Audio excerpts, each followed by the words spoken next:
cet homme très pieux est tombé amoureux d'une femme chrétienne de confession. Toutes ces adorations qui sont derrière lui. Il voit cette femme et il tombe amoureux d'elle. Épris d'elle, amoureux d'elle, fou d'elle. Elle ne quitte plus son esprit. Dans ses adorations, il n'arrive plus à se concentrer. Il ne fait que penser à cette femme. Il prend son courage à deux mains, il va la voir et lui propose le mariage. Bien évidemment, pour le mariage, il faut qu'elle se convertisse à l'islam. Elle lui dit « J'accepte de me remarier avec toi, avec l'accord de mon père, si toi, tu deviens chrétien. » Elle a dit « A'udhu billah, jamais. » Et la femme lui dit clairement qu'il ne peut pas. Il rencontre le père discute avec lui et voit, parce que ces hommes-là étaient des étrangers, il voit que ce musulman-là, qui était connu dans la communauté musulmane, s'il devient chrétien, c'est un argument pour appeler les autres musulmans à la chrétienté. Et notre homme pieux de refuser. Mais notre homme pieux de ne plus dormir. Notre homme pieux d'être dévoré par la passion et par le désir de cette femme. Puis il se dit, je vais faire semblant d'être chrétien, mais je vais garder la foi dans mon cœur. Ça y est, le diable l'a eu. Alors il fait preuve d'apostasie, il quitte l'islam. Et il devient chrétien pour se marier avec cette femme. Et il passe des années qu'il pourrait qualifier lui-même d'heureux. Pourquoi? Il avait une divinité qui s'appelle Allah. Et il a pris cette femme comme étant une divinité en dehors d'Allah, tout simplement. Parce que l'amour absolu, c'est celui qu'on donne à notre Seigneur. Et si l'amour d'une créature te fait quitter l'amour du Créateur et l'adoration du Créateur, c'est que cette créature, tu l'as pris comme divinité en dehors d'Allah. Et après un certain nombre d'années, un matin, il se réveille et son épouse lui dit « Je ne veux plus de toi. Tu es un homme qui n'a strictement aucune valeur. Tu as délaissé ton Seigneur pour une femme et pour un plaisir de la vie d'ici-bas. Je ne veux pas être avec toi. Et moi aussi, je vais quitter ma religion.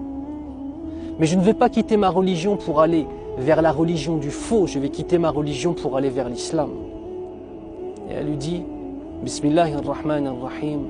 Qul huwa Allahu ahad. Allahu samad. Lam yalid wa lam yulad. Wa lam yakul lahu kufuwan ahad. » Dans la traduction de Surat al-Ikhlas que vous connaissez tous.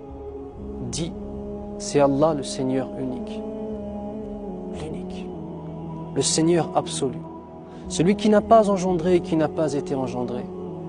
Et dont nul ne peut atteindre l'égalité et qui n'est égal à personne. Ashhadu an la ilaha illallah wa ashhadu anna Muhammadan abduhu wa rasuluh. Tout le monde tombe des nues, surtout sa famille. Et de lui dire, mais qu'est-ce qui se passe? D'où cela t'est venu? Et quand est-ce que tu as appris cette sourate? Tu as appris cette sourate sans nous le dire? Elle dit non. J'ai fait un rêve cette nuit. J'ai fait un rêve cette nuit. On m'a pris, on m'a emmené, on m'a montré la place qui m'était réservée en enfer. Puis l'ange Malik, le gardien de l'enfer, s'est adressé directement à moi en me disant, voici la place qui t'était réservée en enfer et voici la place qui t'est réservée maintenant au paradis. Et cette place en enfer, c'est ton mari qui va la prendre à ta place. Et elle entendait, d'accord, un verset qui dit Wallahu yamha ma yasha wa yuthbit wa indahu ummul kitab. Et Allah Azza wa Jal efface ce qu'il veut ou bien alors il rend constant ce qu'il veut. Et auprès de lui sont les écritures primitives. Ça veut dire qu'Allah fait ce qu'il veut et il change ce qu'il veut dans le qadar des uns et des autres, dans la prédestination des uns et des autres. Et elle dit, et les anges n'ont cessé de répéter cette sourate. Qul huwa Allahu ahad, Allahu samad, lam yalid wa lam yulad wa lam yakul lahu kufuwan ahad, jusqu'à temps que je finisse par la mémoriser. Et je me suis réveillé ce matin et cette sourate je la connaissais. Elle a quitté cet homme pour Allah Azza wa Jalla. Et cet homme, ayant délaissé son Seigneur, son cœur était scellé. Allah lui avait enlevé la foi du cœur. N'oubliez pas que la foi est un bienfait qu'Allah donne à qui il veut et que c'est un rizq, c'est-à-dire une subsistance qu'Allah donne à qui il veut. Et cette subsistance, il l'avait enlevée de son cœur. Et il est mort apostat. Cette histoire elle est très importante pour nous tous, parce qu'elle nous rappelle un certain nombre d'éléments fondamentaux dans notre existence. Allah guide qui il veut, égare qui il veut. Et que si tu crois que ta simple volonté pour aller à l'encontre de toutes les passions, tu te trompes. Il faut demander à notre Seigneur de nous préserver. Troisième élément, fais en sorte que l'islam soit qurratu aynik, que l'islam soit la prunelle de tes yeux, que tu t'y accroches, que tu ne délaisses jamais et que tu sois fort ou forte envers cette foi.